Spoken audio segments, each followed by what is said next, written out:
ערב טוב לכולם. אנחנו שמחים להיות פה שוב באירוע של פאנל מדע ותודעה. פאנל שמחבר שני תחומים לכאורה לא קשורים, אבל למעשה מאוד קשורים, כי הכל קשור. וכרגיל יש לנו שלושה אורחים עם תמיד נושאים מעניינים, מרתקים. היום תהיה לנו את פטרישה יהב, שתדבר על הנושא "אל תפריעו לגוף לרפא את עצמו". אנחנו באמת מקדמים את הרעיון הזה שהגוף יכול לרפא המון המון דברים בעזרת התודעה. איריס רון תדבר על נושא מאוד חשוב של קידום מנהלות ותפקידים בכירים בארגונים עסקיים. תודעה זה כמובן כולנו ביחד, זה כמובן גם נשים, גם שוויון. ושלום בינה ידבר על שלום פנימי שנובע רק מהממשות. שלום פנימי זה כמובן גם נושא מאוד חשוב. אז אני מזכיר לכם את התוכנית. יש פה שלושה מרצים, הם כל אחד ידבר סדר גודל של 5.5 דקות, ואחר כך 10 דקות לשאלות. ואנחנו יש לנו גם מדיטציית פתיחה וגם מדיטציית סיום.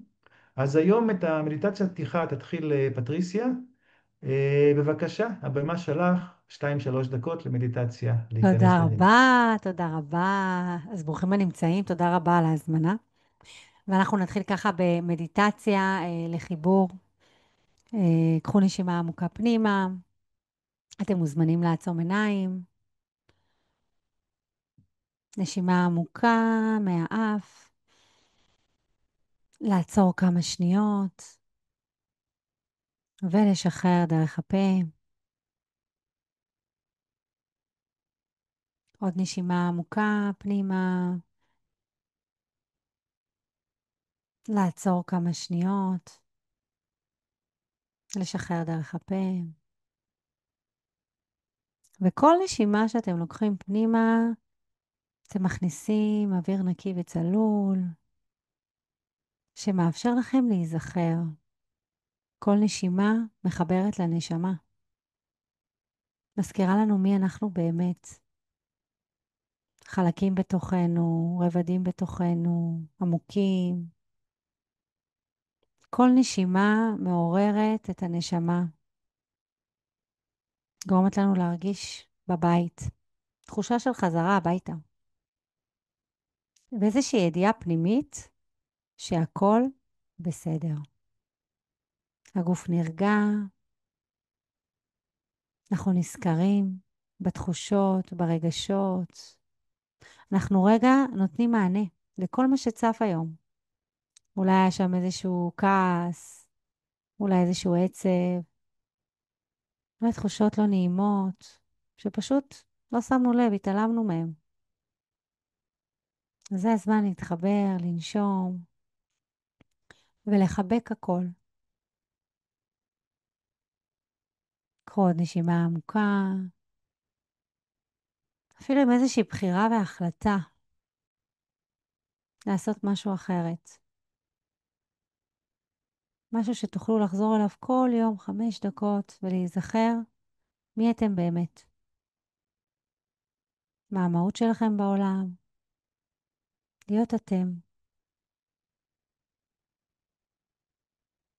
ועכשיו אנחנו יכולים להתחיל עם התחושה הטובה הזאת, עם הפוקוס, וזה מרים לי ישר לנושא שאני רוצה לדבר עליו, זה שהגוף הוא חכם, הוא יודע לרפא את עצמו, ואנחנו חייבים להפסיק להפריע לו. אני רוצה שתחשבו רגע על הגוף, לא על איך פטרישיה, אני שהוא, רק אציג אותך רגע, בסדר? כן, אוקיי, אז פטרישה יהב היא מייצגת שיטת המקור לריפוי ב10 שנים האחרונות. מובילה אנשים לריפוי עצמי דרך הרצאות, סדנאות וטיפולים. והיא מפיצה הרבה אור, ועכשיו היא תפיץ אותו אצלנו. תודה תודה. רבה. אז תחשבו רגע על הגוף שלכם, לא על איך שהוא נראה, על איך שהוא עובד. תחשבו על הגוף כמו איזושהי מכונה שמייצרת טריליוני תאים שיודעים לרפא את עצמם, לתקן את עצמם. יש בתוך הגוף שלנו תקשורת מדהימה. זה המכונה הכי פנומנלית שקיימת, שאם אתם שמים לב, היא פשוט בנויה בצורה שהיא מתקנת את עצמה, ואנחנו רק מפריעים. הגוף שלנו תמיד חוזר לבריאות. כשנחתכים, האור נסגר. כשחולים, מערכת החיסון עובדת, היא מגיבה. כשאנחנו מתעייפים, הגוף דורש שינה. כל המנגנון בתוך הגוף שלנו בנוי לרפא את עצמו. אז בעצם הבעיה היא לא הגוף, אלא מה מפריע למערכת הזאת לעבוד. המערכת הביולוגית שלנו יודעת את העבודה. היא עושה אותה כבר מיליוני שנים. הגוף לא תקוע. אבל מה הבעיה? אנחנו מכניסים לו המון עומס. תחשבו על זה כמו פלאפון. אנחנו מקבלים מכשיר חדש, עובד נהדר, רץ מהר, ועם הזמן לאט לאט הוא מתחיל להיתקע, להיות כבד, להיות איטי. מה הבעיה? אנחנו מעמיסים עליו יותר מדי תכנים, יותר מדי אפליקציות. זה בדיוק מה שאנחנו עושים לגוף שלנו. אז מה בעצם מפריע לגוף להירפא? מה הסיבה שאנחנו מפריעים לגוף להירפא? סטרס. סטרס מתמשך מייצר לנו המון עומס. ולמה? תחשבו על זה רגע. הגוף שלנו בנוי בצורה כזאת, שכשאנחנו נמצאים בסטרס, הוא חייב להיות רגעי. משהו קורה, אנחנו צריכים לפעול מאוד מאוד מהר, יש לנו מערכת טבעית כזאת, שרואי בורחת או נלחמת, או מגיבה בצורה מאוד מהירה, אוטומטית, בלי לחשוב יותר מדי, כי גם החשיבה יוצרת עומס. והבעיה היא שכשאני נמצאת במצב כזה כל הזמן, ואני לרגע לא נחה, וכל הזמן אני במתח ובסטרס ובלחץ, ואני לא צריכה להגיד לכם מה קורה במדינה הזאת בשנים האחרונות, אז אנחנו כל הזמן תחת סטרס, הגוף לא נח, אין לו זמן לתקן את עצמו. אני לא אכנס עכשיו לאכילה שהיא לא נכונה, ולשינה שהיא לא נכונה, שזה גם מייצר סטרס. אני רוצה לדבר על המחשבות שלנו. המחשבות שלנו מייצרות המון עומס בגוף, המון סטרס. המחשבות שלנו מחשבות שליליות. אנחנו חושבים בין 50 ל-70 אלף מחשבות ביום. 90% חוזרות על עצמם. מחקרים מראים ש87% מכל המחשבות שלנו הן שליליות. זה מדע, זה כבר מוכח היום. ולמה זה? כי המוח בנוי להישרדות. אז אם אנחנו לא בצורה יזומה מייצרים לנו איזושהי מחשבות שהן חיוביות, תזכרו תמיד, אנחנו חושבים מחשבות שליליות שמייצרים רגשות. הרגשות האלה, כעס, פחד, אשמה, ריצוי, הם נשארים בתוך מערכת העצבים. הגוף לא יכול לרפא כשיש לו המון המון עומס, וזה משהו שמייצר המון בעיות בתוך הגוף שלנו, שמייצר לימים חולי. עכשיו, המוח שלנו יודע לייצר גם הורמונים שמייצרים ריפוי, ואם אנחנו לא יודעים לייצר את זה באופן יזום, זה לא יקרה. עכשיו, מה הבעיה? שכשהגוף מתחיל לאותת, אנחנו לא מקשיבים לו. הגוף לוחש, אנחנו מתעלמים. הגוף מדבר, אנחנו מתעלמים.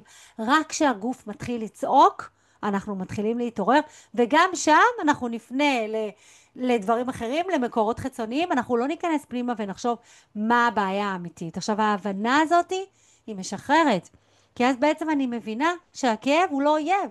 הכאב הוא לא הבעיה. הכאב הוא הפנס. בדיוק כמו שאתם נוסעים באוטו ונדלק לכם נורה אדומה, אתם לא תלכו עכשיו למוסך ותגידו לו, תחבל לי את הנורה. לא, אתם תגידו, תפתח את המכסה מנוע ותחפש מה הבעיה האמיתית.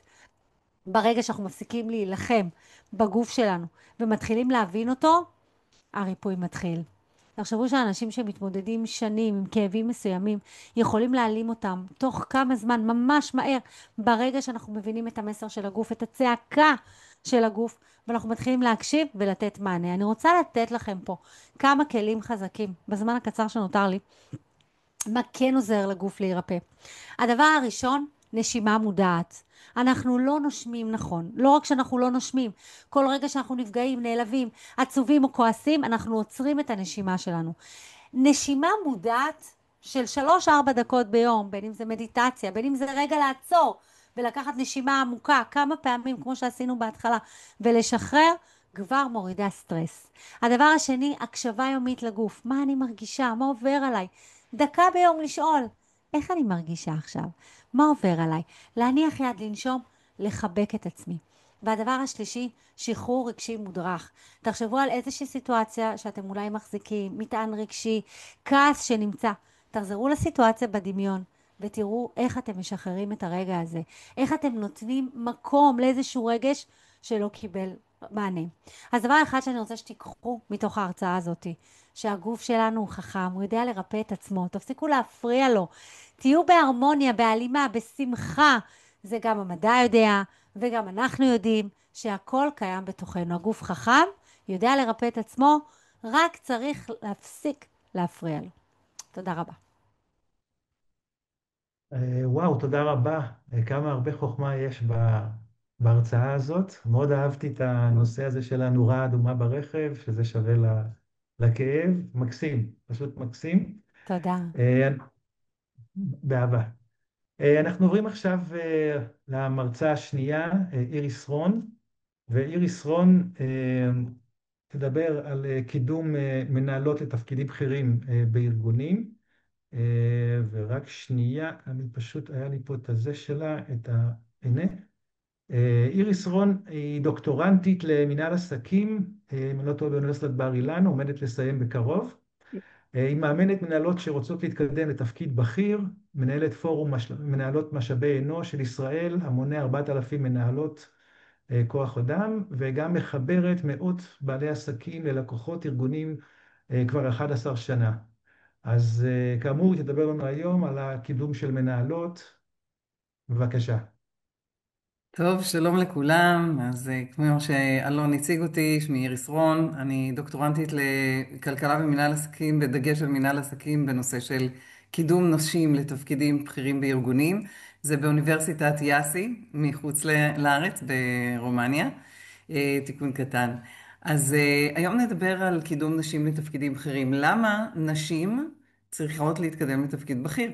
קודם כל, יש דרישה בינלאומית של ארגונים בינלאומיים שיש להם פה בארץ את האתר שלהם, והדרישה של הארגונים היא לקבל את האשראי הבינלאומי, ואשראי בינלאומי נותנים למי שעומד בכל מיני תקנים.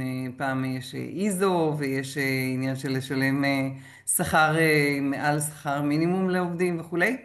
כמו שאמרנו, זה לא רק עניין מוסרי שצריכים לדאוג לזה שיהיה איזון מגדרי בארגונים, ושזה באמת מאוד הוגן שגם לנשים יהיה הזדמנות שווה לגברים, אבל יש פה איזה עניין שזיהו במחקר, שכשיש יותר נשים בהנהלה, יש יותר רווח בשורה התחתונה.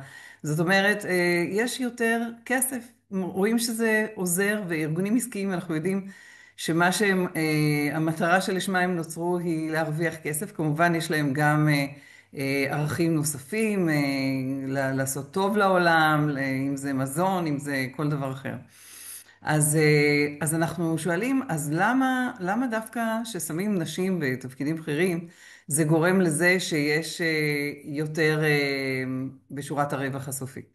אז אנחנו רואים שיש ארגון שיש בו נשים, מן הסתם, בגלל האופי הנשי, יש יותר אמינות, יותר חיסכון, פחות סיכון, וכשאנחנו מסתכלים על ארגונים שהם עסקיים גדולים, שמונפקים בבורסה, אז יש משקיעים, והמשקיעים נוטים לתת אמון יותר בארגונים שיש בהם נשים בשורת ההנהלה.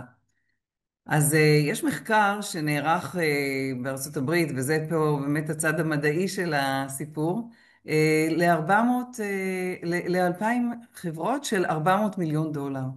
ובדקו שם ומצאו שחברות שהוסיפו אישה לתפקיד בכיר, נמצא שגם שורת הרווח עלתה, אבל גם הערך של החברה עלה בין 1% ל-4%. עכשיו תיקחו 400 מיליון, תעשו את המכפלות, אתם מקבלים בין 4 מיליון במכה, שאתם שמים אישה שהיא סופר חכמה, סופר כישרונית, סופר מקצועית, בתפקיד בכיר, ואתם מקבלים ישר 4 מיליון, 8 מיליון, אולי 16 מיליון, וזה רק משפר. אז בעצם למה לא? איפה הבעיה? אז לפני שנגיע לבעיה, נשאל מה זה עוד עוזר שיש נשים בתפקידים בכירים. מעבר לזה שהן נוהגות להתייעץ יותר, הן פחות לוקחות סיכונים, והמשקיעים מן הסתם רוצים להיות בטוחים שהכסף שלהם לא הולך לאיבוד, אלא הפוך, רק יצבור רווח. אז יש עוד סיבות, שזה קשור לזה שנשים מכירות עוד אפשרויות, הן פותחות את הוויז'ן שלהם לעוד אפשרויות של קהלים חדשים. למשל, הן מסתכלות על אפשרות באמת לשווק לנשים ואיך לדבר אליהן, איך לראות את כל עוד מגזרים שונים בקהל היעד, ולזהות עוד קהלי יעד חדשים. נשים הם גם, בזה שיש נשים בארגון, ובמיוחד בתפקידים בכירים, זה גורם לזה שטאלנטים ירצו להיות יותר בארגון הזה. אז בעצם אנחנו שואלים למה זה לא קורה מספיק. למרות שבמשרדי ממשלה כבר הוחלט שצריך להגביר את כמות הנשים. אז יש את העניין שנשים לא רוצות להגיש מועמדות, יש להן פחד להיכשל, להתאכזב, לפגוע בתדמית הטובה שלהם. למה לי להתאמץ? למה לי לעשות דברים שיכולים לסכן את השם שלי? אם אני כבר בדרגה שהיא מספיק טובה בשבילי. לזה קוראים רצפת דביקה. בניגוד לתקרת זכוכית שכיום היא כמעט שלא קיימת. אז איך מתגברים על זה? עושים תהליכים של העצמה, אנחנו מכירים יותר את התכונות הטובות שלנו, ומוצאים שיש לנו אפשרות לקבל את התכונות הפחות טובות שלנו, ואם יש לך חלום, זאת הפנייה שלי אליכן, תגשימי אותו. תודה. תודה רבה לאיריס על הנושא החשוב הזה. אני כבר יש לי מלא שאלות ואני אחזור אלייך בקטע של השאלות.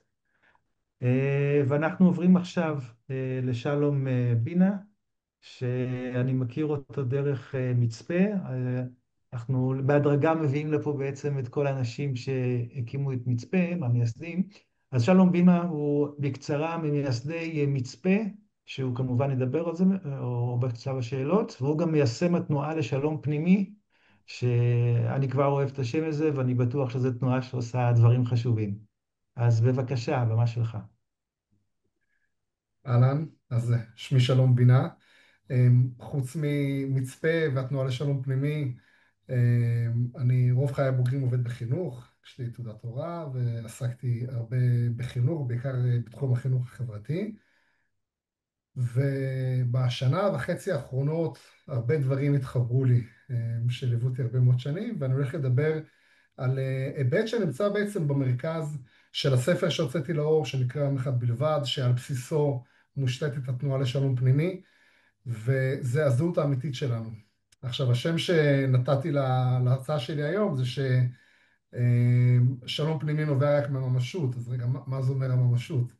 אני מאוד מתחבר לקודמותיי פה, לכל מיני דברים שהם אמרו, ובעצם הזהות שלנו היא זהות פיזית, אנחנו מזהים את עצמנו כגוף, אנחנו מסתכלים על עצמנו במראה, והגענו לעולם שבו נאמר לנו שאין לנו עצמי, ושאנחנו צריכים לברוא את עצמנו ולהחליט מי אנחנו, ואנחנו מזהים את עצמנו באמצעות הגוף שלנו, ואנחנו מסוכסכים, כולנו נמצאים ברמה כזו או אחרת של סכסוך, ומנסים למצוא שלום, פתרון, מדיטציות, יש הרבה שיטות, הרבה פרקטיקות שעזרו לנו להשכיח, בעצם להוריד את העומס, הכאב והסבל היומיומי שאנחנו חווים אותו. פטרישיה דיברה על עשרות אלפי מחשבות שליליות ביום שחוזרות על עצמן. מאיפה זה נובע? למה המוח שלנו הולך רק לכיוון השלילי? אז כפי שאני מבין את זה, וזה נובע מהמון התנסויות אישיות והרבה מחקר ומדיטציות וממש התגלויות רוחניות שהיו לי לאורך השנים, הזהות האמיתית שלנו, הממשות שאני מדבר עליה, היא לא פיזית. אני מדמה את זה לסוג של סימולטור, משחק מחשב, שבו אתה יושב מחוץ למשחק, משחק, ואתה כל כך ממוקד במשחק, שאתה מתחיל להזדהות עם השחקן, עם הדמות במשחק, אתה מרגיש שהמשחק הזה אמיתי. זה קצת כמו הסרט המטריקס, שבו ניאו מתחיל להבין שמשהו לא מסתדר במציאות הזאת, שהמציאות הווירטואלית הזאת, שמרגישה ממשית לחלוטין שהוא חי בה, ומתחיל לשאול שאלות שמובילות אותו מחוץ למטריקס. רק שמחוץ למטריקס ניאו עדיין גוף, ואני טוען שאנחנו לא גוף. אז הממשות שאני מדבר עליה היא תודעה. היא תודעה שנמצאת מחוץ לזמן. היא הנשמה, היא הבן האלוהים, היא העצמי העליון. כל אחד יקרא לזה בצורה אחרת, במילים אחרות, אבל זו אותה המהות שממקדת את תשומת הלב שלה לתוך איזשהו סוג של דמות, של אבטר, וחובה את עצמה דרך הדמות הזאת, הגוף הזה, במציאות הפיזית, העניין הוא שהדמות הזאת במציאות הפיזית התחילה לפתח זהות משל עצמה. אז זה לא אני שמשגר את התודעה שלי או ממקד את התודעה שלי באיזושהי דמות, הדמות מתחילה להגיד לי מי אני, היא מתחילה לפתח איזשהו עצמי משלה. ומאחר שהעצמי הזה לא יושב על היסודות העמוקים, האמיתיים של משהו באמת, זה מתחיל לייצר מתח, מתחיל לייצר סבל שהוא סבל בלתי נגמר. אז אחרי שהבנתי את זה וחוויתי את הדבר הזה בהרבה נקודות מבט, אחרי הרבה שנים של למידה של ספר שנקרא קורס בניסים, חלקכם בוודאי מכירים אותו, אם לא אני ממליץ להכיר, ומאות ספרים מוכנים והתנסויות ולימודים כאלה ואחרים. הספר יום אחד בלבד נכתב, והספר יום אחד בלבד מדבר על יום אחד, שבו אני נותן תרגיל בספר, ואני מנחה את הקוראים איך ביום הזה, להצליח להרגיש בחזרה את הזהות האמיתית שלהם, את אותו עצמי עליון, אותה נשמה, אותה ישות נצחית שנמצאת מעבר לזמן ומקרינה את התודעה שלה פנימה לתוך העולם הזה.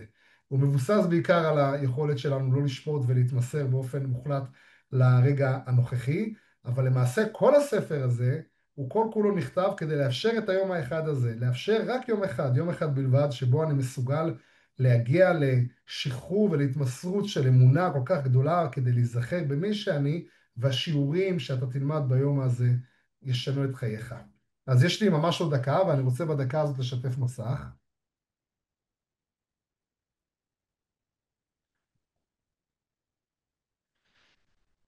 אז אתם רואים את זה? יופי. אז למעשה מה שרואים פה זה שער התוכן של התנועה לשלום פנימי. בעצם מה שעשיתי, לקחתי את הספר, פירקתי אותו לתוכנית הדרכה שנתית, שכוללת 52 שבועות של הדרכה, עם 7 שבועות של מבואות, עם הדרכה יומית שכוללת מדיטציות והתבוננות ורפלקציה יומית, ועוד הכשרה למורים ומדריכים ועוד הרבה מאוד תוכן. למעשה מדובר על מאות/אלפי עמודי תוכן שכמעט כולם כבר נוצרו. אני נמצא כרגע בגיוס של המחזור הראשון של הדבר הזה, כדי להתחיל בראשון לינואר 26 את המחזור הראשון, ובעצם אפשר להגיד שכל התוכן הזה של יום אחד בלבד נכנס לחמישה שערים, ואני אדבר רק בכמה מילים, נשאר לי כמה רגעים אחרונים, על השער הראשון שהוא המסגרת, ובשער הזה אני מתאר את המסגרת המנטלית שתאפשר לנו להבין את כל מה שאנחנו צריכים להבין. אז אין לי זמן לדבר על הכל, אני מזמין אתכם להיכנס לאתר שלי, שלום בינה בגוגל, להיכנס על תנועה לשלום פנימי, כל התוכן נמצא עבורכם ללא עלות, תיכנסו, תקראו, תנו דעתכם ותצטרפו אליי למסע חזרה הביתה. זהו. תודה רבה, שלום. לפי השם שלך אנחנו רואים, יש פה הרבה בינה בדברים שאתה עושה, בספרים שכתבת, בחוכמה שאתה מעביר. אז תודה רבה לשלושת המרצים, ואנחנו עוברים עכשיו לשלב השאלות. נתחיל לפי הסדר בפטרישיה. אז בעצם דיברת על זה שהגוף יכול לרפא את עצמו. האם הגוף יכול לרפא כל מחלה? כן, הגוף יכול לרפא כל מחלה, וברגע אנחנו צריכים להתחבר לזה בתודעה. זה אומר, זה לא מספיק רק לדעת את זה ברמה הפיזית, כי יש הרבה מחלות שהן כאלה כמו אוטואימוניות, עוקפות הגוף, אין להן באמת איזושהי הבחנה אפילו, יותר אולי כאב פיזי, או איזושהי מחלה שהיא חשוכת מרפא.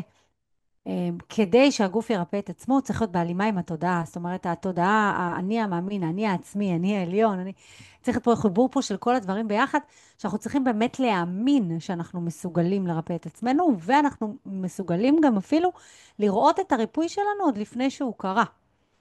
וברגע שאנחנו עושים את זה, אז כן, אנחנו יכולים לרפא כל דבר, כל מחלה. מה את אומרת לבן אדם הספקן שפתאום קיבל איזו בשורה כזאת, שיש לו איזו מחלה קשה, אולי אפילו חשוכת מרפא, והוא באמת חרב עליו עולמו, והעולם השמרני הרגיל מציע לו תרופות, אולי טיפולים קשים וכולי, וזה הסיכוי היחידי שלו לשרוד, ככה הוא מאמין, ופתאום את מציעה לו להאמין שיש משהו אחר. איך היית ניגשת לזה? אז קודם כל, חשוב לי לומר שאנשים שבכלל יחפשו את הדבר הזה, הם צריכים להיות מחוברים לזה. זאת אומרת, לא כל אחד ילך ויחפש את הרפואה ההוליסטית, התודעתית, הריפוי הזה, כי קודם כל יפנו לרפואה המערבית, כמו שאתה אומר, תרופות, כדורים וכל מה שלימדו אותה, כי חינכו אותנו לעשות את זה, אבל אני אומרת פשוט מאוד, אני אף פעם לא אומרת שטיפול בתודעה הוא במקום טיפול תרופתי, כי מי אני? אני כן יכולה לבוא ולומר שמחקרים מראים היום שלכל חולי ולכל מחלה יש שורש רגשי. וגם אם אתה הולך לטפל עכשיו באיזושהי מחלה שהיא פיזית ועם תרופות וכדורים, זה בסדר, אבל אתה חייב לשלב עם זה גם את התודעה. כי אם אתם לא תשלב את התודעה, סביר להניח או שזה לא יעבור או שזה יחזור. וזה משהו שלצערי הרב אנחנו רואים אותו חוזר שוב ושוב, זה אותה גברת בשינוי אדרת. בן אדם מתחיל עם איזושהי כאב פיזי, עובר למחלה, מעוד מחלה ועוד מחלה, זה רק הולך ומתעצם, זה אף פעם לא באמת מרפא. ולצערי הרב, אנחנו רואים את זה שאנשים לא באמת מצליחים להירפא ממחלות כרוניות, זה הופך להיות מחלה כרונית, בגלל שלרפואה המערבית אין תרופה לזה. יפה. דיברת על סטטיסטיקות של המחשבות, וזה מספר מדהים שהזכרת, ש87% מהמחשבות הן שליליות והשאר חיוביות, או שיש כמה גם מחשבות ניטרליות. לא, לא, זה ממש ככה, 87% זה שלילי. אוקיי, אז איך עושים את השינוי הזה ועוברים ממצב שיש לנו יותר מחשבות חיוביות ופחות מחשבות שליליות? אז קודם כל צריך להיות מודעות, הבנה וקבלה. זה מה שזה, אין מה להילחם בזה. ברגע שאנחנו מבינים את זה ומכילים את זה ומקבלים את זה ומחבקים את זה, אז כבר אנחנו מפעילים יותר חמלה, ואז כבר אנחנו מתחילים לחשוב בנושא ובגישה יותר חיובית. ודבר שני, בצורה יזומה, אני ממש יודעת שאם אני חושבת שלילי ובאותו רגע יש לי את היכולת הזאת לשנות את המחשבות. עכשיו, אם זה לא קורה לי באופן יזום ואני לא באמת מצליחה, ויש משהו שמושך אותי קדימה, סליחה, למטה, אז אני ממליצה בעצם לייצר מצב שהתת מודע בהלימה. ומה שאומר תת מודע, אני צריכה לשחרר המון מטענים רגשיים, רגשות שליליים, דברים שחוויתי בעבר, אירועים, טראומות, שבעצם מושכים אותי כל הזמן למטה, ולא מאפשרים לי להיות בצורה יזומה, שמחה יותר, מאושרת יותר, כלילה יותר. אז אם אני לא מצליחה לעשות את זה, ואני נאבקת עם זה המון המון שנים, זה בגלל שיש משהו בתת מודע שלא מאפשר לזה לקרות. יש איזושהי חסימה. אז אני ממליצה לפתור את החסימה בתת מודע. מה קורה אחרי שעושים את כל השינוי הזה, מגיעים למצב שרוב המחשבות חיוביות, שאנחנו הרבה יותר אופטימיים, מה קורה? אז ככה, אני קוראת לזה מקלחת. האם אתה מתקלח כל יום? כן. למה? כי אם לא אתה תסריח. בדיוק אותו דבר. זה מקלחת יומית, זה מנטרות חיוביות, זה תרגול מדיטציות, זה פשוט לבחור לחיות בצורה אחרת. תרגול תודעה ושיטת המקור, ובכלל כל התהליכים ההתפתחותיים, זה לא משהו שהוא זבנג וגמרנו, זה לא היי וביי. זה צריך להיות דרך חיים. כמו שאני קמה בבוקר, ואני בוחרת לצחצח שיניים דבר ראשון, ואני עושה את זה על אוטומט. אז אני קמה בבוקר עם ברכות ותפילות, ואני קמה בבוקר עם מדיטציה, ואני עושה גראונדינג, אני מתחברת רגע לאדמה, ואלו דברים, ואני בוחרת ללכת לישון מוקדם, כי זה הגוף שלי, וזה הנשמה שלי, וזה דברים שאני צריכה, ואני בוחרת לא להישאב לשון הרע, ואני בוחרת להסתכל על דברים בגישה יותר חיובית, לא לשפוט, אלא לשפוט על כף זכות. זאת אומרת, זה ממש הופך להיות דרך חיים, ואנחנו צריכים לתרגל את זה, זה חזרתיות. זה להתחיל להפוך את המיינד שלנו, את המוח שלנו, את התודעה שלנו, ליותר גבוהה, להיות בהלימה למי שאנחנו באמת. כי הבפנים שלנו, זה מי שאנחנו, זה המקור, זה מי שאני באמת. אהבה, שמחה, כלילות. וברגע שאנחנו מתחברים לזה, זה נגעת נסעת, אין דרך אחורה. זה כאילו, אתה מחפש את זה, אתה רוצה את זה, אתה מתרגל לחפש את זה, המוח מחפש את הסם הכיפי הזה, הנעים הזה, הטוב הזה. וואו, אני ממש אוהב את הגישה שלך וגם את האנרגיה, רואים את הניצוץ בעיניים הזה, רואים שאת מגשימה את עצמך ובאמת בכיף. מביאה הרבה אור ואהבה. תודה. אני פותח את הסשן הזה לשאלות מהמרצים האחרים, אז איריס או שלום, יש לכם שאלות? כן, אני אשמח לשאול את פטריסיה.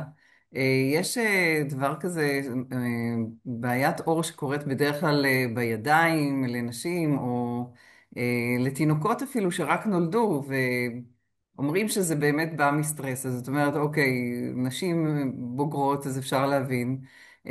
אנחנו מדברים על אטופיק דרמטיטיס, שיש גם לתינוקות שממש רק נולדו. אז איך את מסתכלת על זה? זה יכול להיות שני דברים. זה יכול להיות הנשמה שמגיעה עם משהו מסוים ושיעור מסוים, וזה הדרך של הנשמה לעבור את השיעור ואיזשהו תיקון. וזה יכול להיות גם קשור להורים. כשיש בעיה לתינוק, אז בדרך כלל זה בכלל לא קשור לתינוק, זה קשור להורים. כשההורים בסטרס, בין אם זה בתוך נגיד אם זה תינוק, אז כשהאישה הייתה בהיריון, אז היא חוותה המון סטרס כל ההיריון, העובר מרגיש את זה, הוא נולד עם זה, זה יכול להיות מחלות טוב, וזה יכול להיות כל דבר אחר, כן? שילד נולד, תינוק נולד עם איזשהו מום, או בעיה, או לא משנה מה, זה בדרך כלל יהיה קשור להורים, או לנשמה שבאה לעבור איזשהו תיקון. מהמם. אז מה את ממליצה אם זה למבוגרים שיש להם את ה... אז קודם כל, אור זה האיבר הכי גדול של הגוף. זה מצביע על מטענים רגשיים שנמצאים מהעבר. זה מאוד תלוי באיפה זה תוקף. אם זה קשור לידיים, זה יכול להיות קשור גם לבן אדם שלא מממש את עצמו, אישה שלא מממש את עצמה, היא לא בהגשמה. העשייה שלה לא באה לידי ביטוי, אז היא תקבל את זה בכפות הידיים. אגב, יש קשר ישיר בין מה שקורה לנו בגוף למי שאנחנו ולבעיות שלנו בחיים. הגוף הוא חכם. גם אם עכשיו יש איזושהי בעיית אור, זה לא יופיע סתם פתאום בכפות רגליים, אם אין איזושהי משמעות לכפות הרגליים. זאת אומרת, יש מפה של הגוף, ואם אנחנו יודעים לקרוא אותה, אז אנחנו גם נדע מה לפתור. אז צריך לשים לב איפה זה נמצא בגוף, ואז אני גם אדע איזה דבר אני צריכה לשנות בחיים כדי לאפשר לזה לשחרר. עוד אני אגיד שבתהליכים שעושים אצלנו, אנחנו עוזרים לאנשים לרפא את זה. ואנשים נרפאים לחלוטין, תוך כמה חודשים, מבעיות עור של שנים. זה מדהים. תודה. באהבה. תודה לך. מקסים, שלום, יש לך שאלה? אין לי שאלה, אני רק רוצה לפרגן דברי. ולהגיד לפטריסי, איזה כיף להקשיב לך, איזה כיף. וכן, ותודה על מה שאת מביאה איתך. תודה, תודה, וגם לך היה ממש כיף להקשיב, ואני סקרנית לגבי הספר. אני תולעת ספרים, אני אוהבת לקרוא. זה מדהים. אני רק רוצה להעיר לגבי מה שנשאל קודם, שאנשים, אני חושב, רוב האנשים כמונו, שמתעניינים ברוחניות וכולי, באמת מאמינים שיש פה נשמה, ולנשמה יש גלגול נשמות, ואז אם תינוק נולד עם איזה משהו, זה בהחלט יכול להיות, כמו שאמרת מההורים, אבל זה יכול להיות גם מגלגולים קודמים. ומדברים על זה שלמשל, אם יש כתמי לידה, אז זה יכול להיות שזה באמת קשור לזה, נניח איזה פצע בגלגול קודם, או איזה מחלה בגלגול קודם. אז זה הרבה פעמים עושה את הקשר הזה, וזה לא סתם שתינוק יש לו איזה בעיה, אלא זה משהו שהוא סוחב איתו מהעבר הרחוק. נכון, אז והעניין הוא שבתינוק אי אפשר באמת לשחרר, אלא אם עושים טיפולים אנרגטיים, גם אפשר לשחרר, אבל צריך לבדוק את זה עם ההורים, גם בין דורי יכול להיות. גם משהו בין דורי, משהו שעובר במשפחה. משהו שעובר עם האימא והסבתא והסבא, גם יכול להשפיע מאוד על התינוק. כן, בסדר גמור. אז יופי, תודה רבה, באמת תודה לכם, מקסים. זה כיף, היה מהמם. ואנחנו נעבור למרצה השנייה, לאיריס רון, שדיברה על נושא מאוד מאוד חשוב של קידום נשים להיות מנהלות. משהו אחד רציתי להבין, קודם כל באמת, איפה הבעיה מבחינת מספרים? את יכולה קצת לדבר על כמה אחוז מהמנהלים הם נשים בארץ, בעולם, מה קורה במצב, מה המצב בתחום הזה? כן, אז מה שאנחנו יכולים לראות, שקודם כל אנחנו מסתכלים על הדרגה שמתבטאת גם באמצעות העניין של השכר. ואנחנו מוצאים למשל שאם אנחנו מסתכלים על שכר שמתאים באותה דרגה, כן? אז פערי השכר בישראל הם 27%. זאת אומרת, אם זה שני מנהלים, מנהלת ומנהל, האישה תקבל 27% פחות. לעומת זאת, מדינה כמו רומניה יכול להיות 2% פחות, שזה רק בגלל שהם רק עזבו את הקומוניזם. בזמן הקומוניזם לא היה שום פער. אז זה לגבי העניין של פערי השכר. מבחינת כמות של נשים בתפקידים בכירים, זה מאוד משתנה אם זה תעשייה קלאסית או תעשיית ההייטק, אז כך שאי אפשר לבוא ולקבוע איזשהו אחוז מסוים, אבל כן אפשר לומר שבתעשיית ההייטק יש יותר סיכוי לנשים להיות בתפקידים בכירים. בתעשייה הקלאסית אנחנו יכולים למצוא נשים בתפקידי תפעול, כספים וכולי. ואנחנו יכולים לראות שמה שבטוח זה לא 50%. ויתרה מכך, יש אפילו הרבה ארגונים שהם נטו רק גברים, ואנחנו מדברים על ה-C-Level, כן? על כל האזור של ההנהלה הבכירה. אוקיי, תודה רבה על הנתונים. זה מוביל אותי לשאלה הבאה, שממש, כלומר, כתבתי אותה, אבל זה ממש מתבקש ביחס למשפט האחרון שלך. האם יש ארגונים שבהם 100% מההנהלה הם נשים? כן, יש ארגונים שהם יותר בתחום הפיננסי, זה פעם לא היה דבר כזה, אבל אפשר למצוא ארגונים פיננסיים שהם באמת נושק ל100%, אף פעם לא 100% לגמרי. אולי דווקא מהסיבה שנשים לא רוצות להדיר גברים, כן? פניתי לאחד הארגונים, זה קוריוז, היא אמרה, תודה רבה, אנחנו באמת הגענו ל-80% נשים. אז אמרתי לה, אז אולי את רוצה לאזן את זה בחזרה? לא, לא, לא, זה בסדר, תודה, היא אומרת, אנחנו מסתדרות נהדר.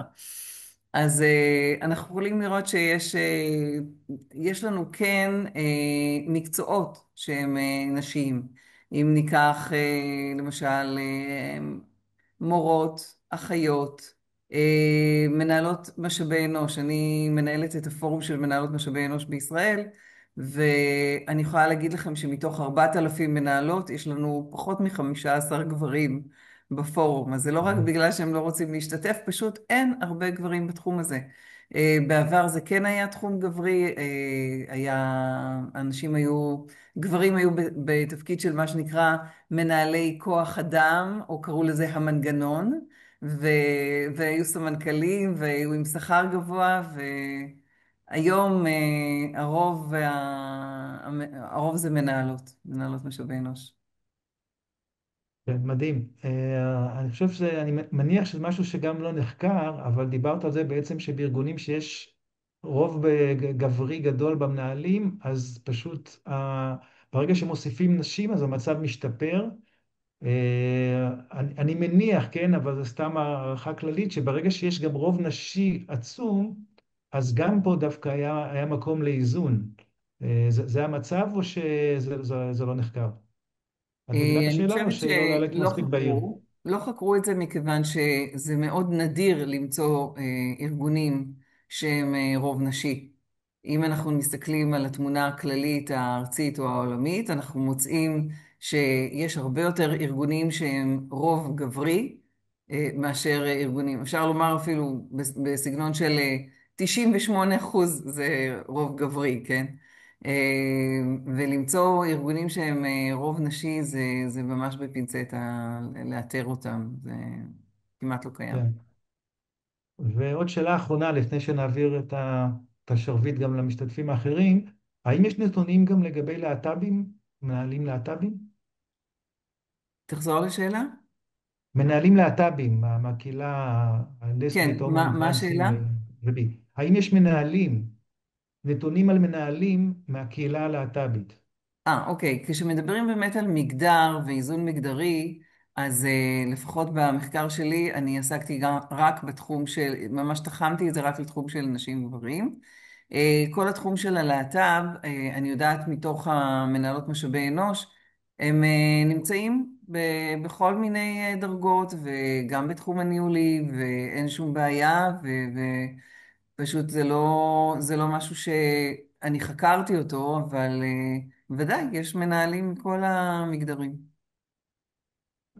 כלומר, הייתי מצפה שגם שם יהיה קיפוח, אבל כמובן זה רק ציפייה, כלומר, לא ברור לי מה הנתונים. לא, לאו דווקא. זה סך הכל ארגונים עסקיים מתבססים על עלות תועלת ועל ROI וכמה שהם, אז אם יש לנו מישהו שהוא ניקח סופר טאלנט בתחום של אה, נגיד תכנות או משהו כזה, והוא מביא כל כך הרבה כסף לארגון, אז למה, להפך, הארגון יפרגן ופשוט ייתן משכורת הולמת והכל. ארגון הוא באמת בפוקוס אחר לגמרי ממה שככה מסתכלים באופן כללי על החברה. ארגון, יש לו מטרות רווחיות, ו, ומי שיביא יותר כסף לארגון, אז וולקאם. ומהסיבה הזאת באמת מביאים נשים, מבינים שאישה, יש לה איזושהי ראייה רחבה, יש לה בינה, יש לה יחסי אנוש טובים, היא יודעת להכיל, לקבל. ניקח דוגמה אפילו שאיזה מישהו בא למנהלת ואומר לה איזה רעיון הזוי כמו בוא נתחיל להעביר את הלוגיסטיקה לשטיחים מעופפים במקום להעביר את זה באוניות, והיא לא תגיד לו, תגיד, אתה נפלת על הראש, לקחת משהו, הרי היא תחסום לו את היצירתיות וחבל.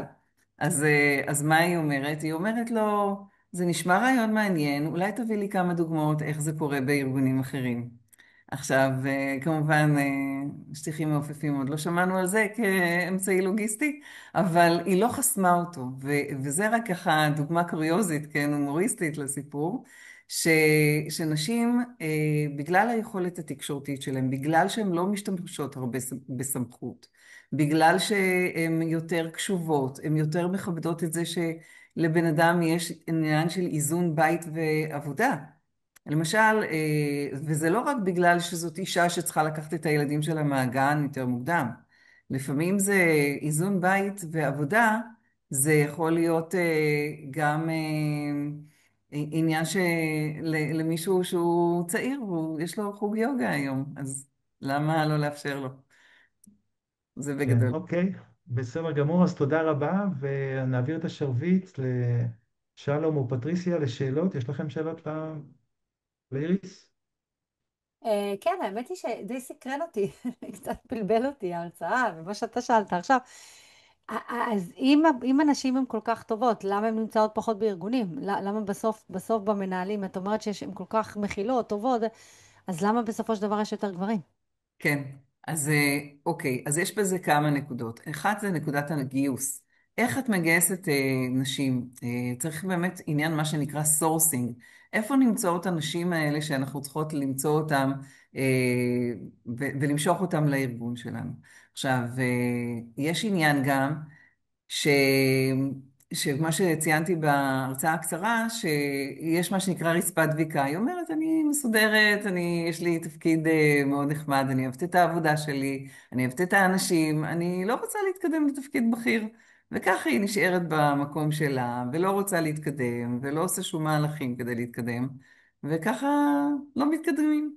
אז, אבל יש מגמה שנובעת עכשיו מתוך הארגונים הבינלאומיים שאומרים, אתם רוצים אשראי בינלאומי? תגייסו נשים. אז יש עכשיו יותר מאמץ. אוקיי, מדהים. תודה. שלום, יש שאלה אולי לאיריס? לא, כאילו מעניין מאוד, למדתי הרבה, וכאילו אני כאילו, אני אוהב שאת משתמשת וזה השפה בעולם העסקי, מה הערך, כי בסופו של דבר רוצים לראות ערך, כאילו, אז זה כלי מאוד מעניין לדבר, אף פעם לא ראיתי שניגשים לשיח הזה מהכיוון הזה. כאילו, שמעתי הרבה על שוויון ודברים כאלו, אבל פה את אומרת תכלס, חברים, כאילו, יש פה כסף, יש פה ערך. וזה משכנע, כאילו זה גם יכול לנטרל אנטגוניזם שלפעמים הנושא הזה עלול לייצר, שכאילו מה אתם דוחפים לי את השוויון ואת כאילו, זה לא מעניין, וכשאת באה ואת אומרת, כאילו את מדברת על ערך, אז כל התפיסה לגבי זה משתנה וזה מאוד מעניין. כן, כל הכבוד לך על מה שאת עושה. תודה רבה. תודה לשלום וגם לפטריסיה. טוב, אז תודה ולאלון. רבה לאיריס ושאר המשתתפים על השאלות. אם יש פה מנהלים או אנשים שמחליטים לגבי הנהלות בחברות, אני באמת מעודד אתכם לעשות שוויון בנושא הזה. ובכלל, התודעה יש לה את כל הצבעים. כפיזיקאי אני רואה את זה שהאור נשבר, הוא נשבר לכל הצבעים. כמה שיהיו יותר צבעים בחברה, החברה תהיה יותר מגוונת ויש לה יותר סיכוי להצליח. אז אני גם מעודד מנהלים לזכור, כן, גם גברים, גם נשים, גם יהודים, גם ערבים, גם דרוזים, גם להט"בים, כל הסוגים, גם צעירים, גם יותר אנשים עם ניסיון. החברות יצליחו ככה הרבה יותר, ככה אני מאמין, ואני חושב שהמחקרים מתחילים להראות את הדברים האלה לפחות לגבי אנשים, אנחנו כבר ראינו פה תשובה מאוד ברורה. בסדר, אז אנחנו עוברים עכשיו למרצה השלישי, לשלום בינה, שדיבר על שלום פנימי שנובע רק מהממשות. אה, אני מבין בעצם שעשית שלום פנימי אצלך בפנים, בעצם, ואז אתה רוצה להוציא את זה החוצה, אני צודק? מצאתי את הדרך. אני, אני קצת, עבורי להגיד שהגעתי לשלום הפנימי הסופי, זה אומר להגיע למצב של ממש התעלות רוחנית. זאת אומרת, כשאני אגיע למצב שכל מי שחושב עליי יש לו חיוך, ושכל מי שאני פוגש, אני פוגש בטוב, ושאני לא חווה שום סבל או כאב, ומה שמלווה אותי כל היום זה רק שלווה ושמחה עמוקה, אני אגיד שהגעתי ליעדי. אני הרבה יותר קרוב לשם מפעם, אני יודע איך להגיע לשם, זה תהליך, זאת הרבה עבודה סיזיפית, כמו שפטריסיה אמרה, זה משימת חיים, זה לא משהו שאתה מתחיל ומסיים אותו במהירות, אבל אני יודע מה הדרך להגיע לשם, ולכן בניתי את הדבר הזה, כי המכשולים שהצלחתי להתמודד איתם, והמקומות שהצלחתי להגיע אליהם כבר נתנו לי, קיבלתי מספיק עדויות לכך שהדרך הזאת עובדת עבור אנשים מסוימים, מן הסתם. זה לא יתאים לכולם, אבל יש הרבה אנשים שזה יכול להתאים להם. כן, נפלא. אני רואה פה גם את הקשר בין ההרצאה שלך להרצאה של פטרישיה, בעצם אנשים שהם בשלום פנימי, אז מן הסתם הם מקבלים את המציאות יותר טוב, ואז הם בטח יותר בריאים, אני צודק?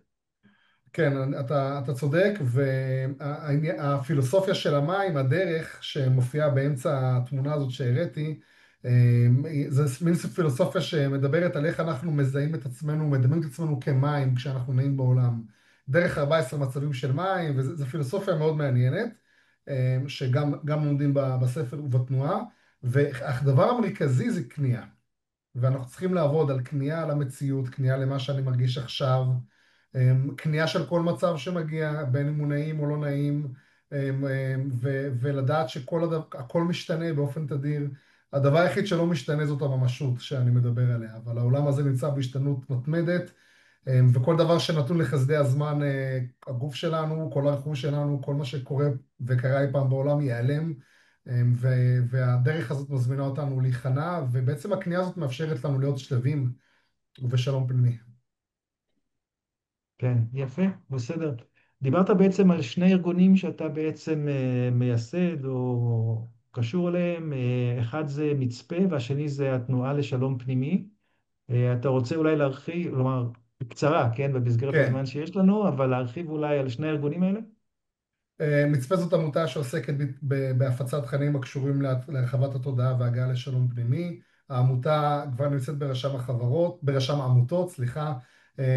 אנחנו עובדים על 50 קורסים שקשורים לנושא הזה, ראייה מרחוק, טלקינזיס, טלפתיה, ועבודה תודעתית משמעותית בהרבה היבטים. הוצאנו מגזין לאור, אנחנו עושים פעילות קהילתית וכדומה, ויש כבר 6 שותפים מאוד מאוד חזקים ונהדרים. יש גוף נוסף שאנחנו מקימים שעוסק בסינסתזיה, כשתזמין את סמדר פריש, היא בטח תדבר על זה לא מעט, בסינסתזיה וניורודברסיטי, אני לא אכנס לזה עכשיו, אבל זה גוף בפני עצמו שאנחנו מקימים תחת למצפה. והתנועה לשלום פנימי זה באמת יוזמה שלי, שאני מתחיל לגייס עבורה את המחזור הראשון, וגם דרך קשרים בקהילות היהודיות מחוץ לארץ, אני מנסה לגייס שותפים, וכדי בסופו של דבר להפיץ את זה גם שם. אני רואה בעיניי תנועה גלובלית, לא רק מקומית. כן, יפה מאוד. אני רק אציין שסמדר פריש כבר ראתה אצלנו ודיברה ולמדנו על כל אוקיי, הנושא הזה של סינסתזיה. כן, ואני יכול אפילו לציין שבדיוק הערב היא עושה איזושהי, יש לה איזו הרצאה ותרגול, והצטערתי שזה נופל בדיוק על האירוע שלנו, אבל זה קורה. כן. אה, הזכרת את שני הספרים שלך, אתה רוצה אולי בקצרה להרחיב גם עליהם? לא, יש ספר אחד שנקרא עם אחד בלבד.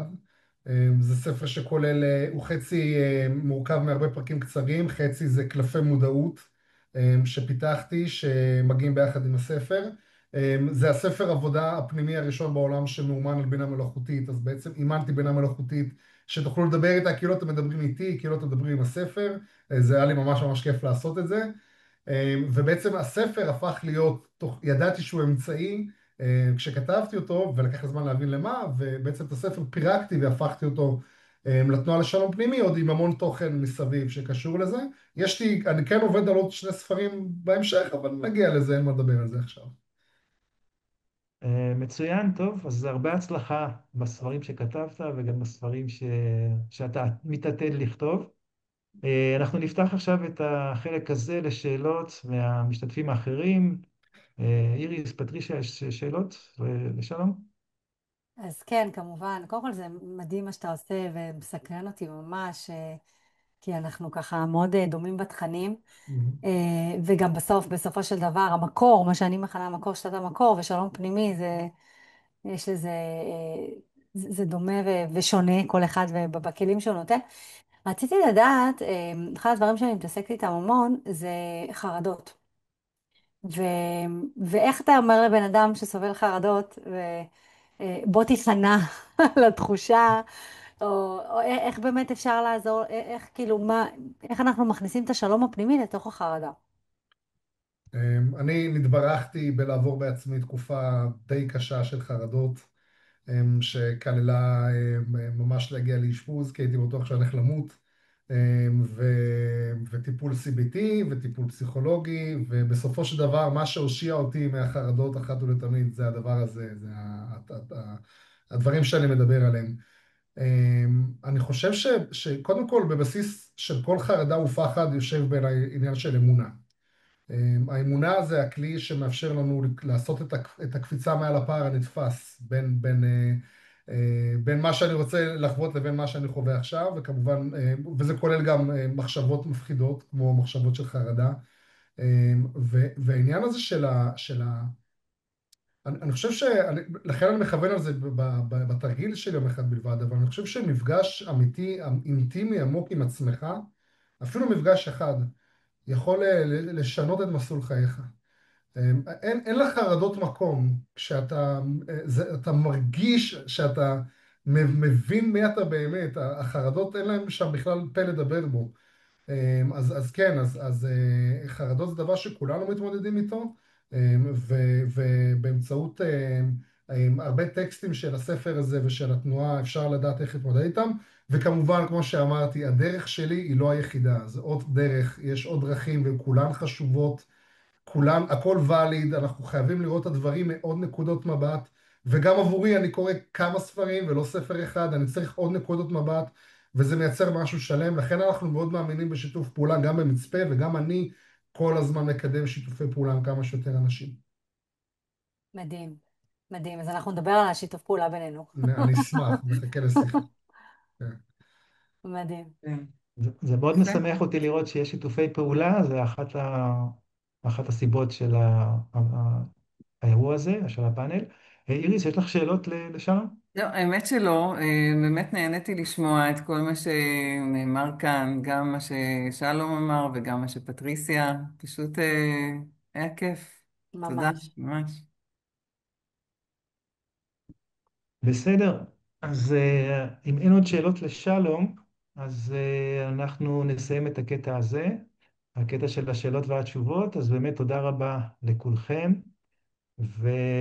ואנחנו נסיים במדיטציה שאיריס התנדבה להעביר, אז כן, בבקשה, במה שלך, 2-3 דקות אם אפשר.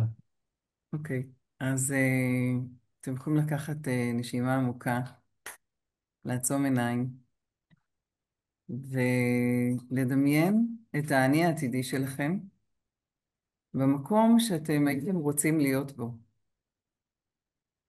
מקום שגם פיזית, תדמיינו את עצמכם במקום נעים, תוך כדי שאתם נושמים נשימות עמוקות, ותרגישו את החיבור שלכם איפה שאתם יושבים כרגע, הרגליים על הרצפה, יושבים על כיסא, מרגישים את הנינוחות של הגוף, ותתחברו לחלום שלכם, איפה הייתם רוצים להיות, איך נראה האני העתידי שלכם. כל אחד עם החלום שלו, חלום שלה, להגיע לאיזשהו יעד. זה יכול להיות יעד מקצועי, זה יכול להיות יעד אישי, משפחתי, חברתי, זה יכול להיות יעד כלכלי. כל יעד שתציבו לכם כרגע, לגיטימי, מתאים, תנשמו אל המקום הזה, תרגישו שאתם נמצאים בדיוק באני האמיתי שלכם עכשיו. איך אתם מרגישים? איך אתם חווים את האני הזה? קחו נשימה עמוקה לתוך התחושה הזאת, ותסמנו לכם איזשהו סימן, איזושהי תנועה, איזושהי תחושה, שכל פעם שתרצו להיזכר באני האמיתי, זה יגיע. אפשר לאט לאט לפתוח את העיניים, לישון, נשימות רגילות. מקסים. וואו, תודה רבה לאיריס על החיבור לעתיד, על ההצצה לעתיד. והנה הקשר להרצאה של פטרישיה, למחשבות החיוביות. אנחנו יכולים לדמיין את עצמנו בעתיד, ובעתיד הטוב שלנו, וזאת מחשבה כמובן נהדרת, אני וכדאי חושבת שזה להתמקד בה. זה כבר, זה הרבה מעבר למחשבה, זה נקודה בחיים. זאת אומרת, אם אנחנו קמים בבוקר ואין לנו את ה-vision of the future, אז אין לנו מטרות, אין לנו תוכניות, אין לנו כלום. חייבים שיהיה לנו את זה מול העיניים כל הזמן, לדעת להרגיש את זה ולראות את זה, וזה יקדם אותנו הרבה יותר מהר למטרה.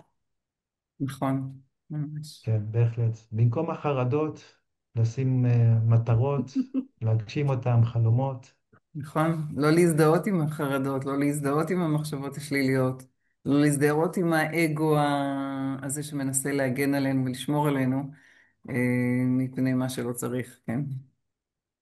כן, בהחלט. אז אנחנו מסיימים כאן שוב ערב של מדע ותודעה. מבחינתי זה תמיד ערבים קסומים כאלה. אנחנו מביאים הרבה אנשים שמביאים אור, כל אחד מביא את הצבע שלו, אבל כולם בעצם מדברים על אותו הדבר.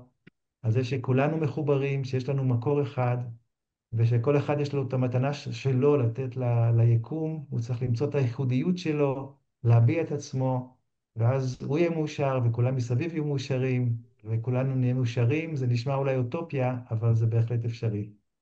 אז תודה רבה לפטרישיה, תודה. לאיריס, לשלום, תודה רבה לאנשים אחרי הקלעים, ליעל מילו וכל מי תודה רבה. שעזר. תודה לך, ואנחנו נהיה תודה פה. על הבמה, תודה על האפשרות, תודה רבה. כן, היה לי מצטרפת כיף. יש לתודות. תודה אנשים רבה. כמוך, אנחנו יכולים כן. לקדם את זה. תודה. נכון. תודה תודה לה, רבה, וגם ו... ליעל. ואנחנו נהיה פה באירוע נוסף בעוד כחודש, נעדכן בקבוצות. תודה רבה. תודה. תודה רבה לכולם, להתראות.